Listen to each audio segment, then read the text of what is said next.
Фудбалот во Малта се развива со брзи чекори, нуди одлични инфраструктурни услови, терени со високо квалитетна вештачка трева, рефлектори и уредени трибини за навивачите и љубителите на фудбалот.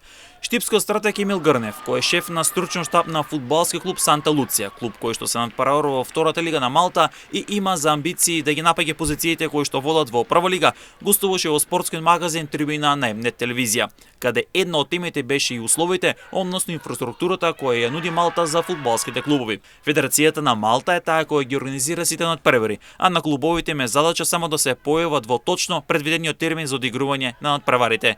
Јас пред да одам во Малта не знаев, немав представа како функционира таму. Со самото одење во Малта, јас увидов неколку работи што се доста интересни и што ги предложив во разговор со некои луѓе од федерацијата, зошто да не земеме пример од малтешкиот фудбал, кој со многу брзи чекори оди према напред.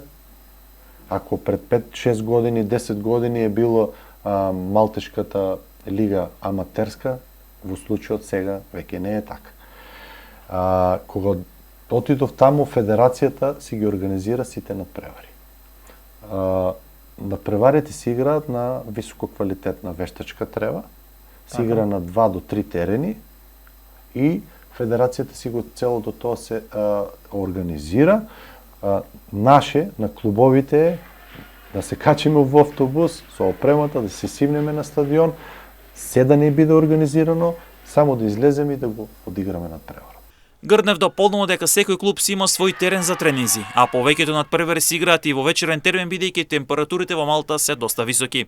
За тренинзи секој клуб, бидејќи Малта е мало место, секој клуб си има свој терен во својата населба. Така, јас ги викам населби како мали градчиња, секој си има простор за тренинг, каде што ги работи тренинзите, а сите надпревари се под покровителство на Малтешка фудбалска федерација со изворедни терени и изворедни услови за одигрување на еден првенствен надпревар. Повеќето надпревари, знаете, во Малта е премногу топло, се играат и под рефлектори. За разлика од кај нас, сега ќе почнеме втора лига, прва лига македонска, имаме проблем со топлото време, ги измачуваме на некој начин нашите играчи во 17 часот, 17:30 под ненормални услови за игра.